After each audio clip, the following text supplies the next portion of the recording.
در روزگاری که یه لقمه نان هم در سر سفره اهالی باقی ننماندی، در بیت کدخدا آن کار دیگر میکردندی. باز دوباره بوقلمون استراگانوف آوردی که من سفارش پات میگو داده بودم. اسپاسیتو.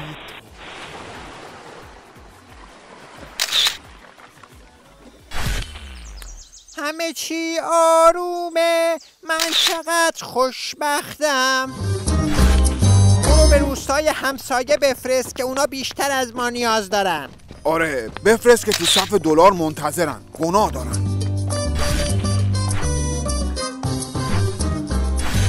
کدخدا بدبخت شدیم رفت، آبرویمان را بردند. عکس‌هایمان دارد در فجازی دست به دست می شود. تدبیری بیندیش.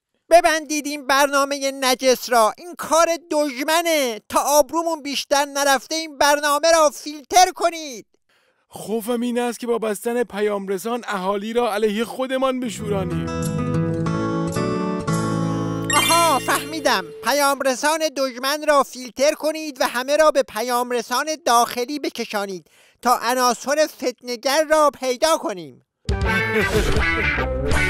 این هم شد تدبیر؟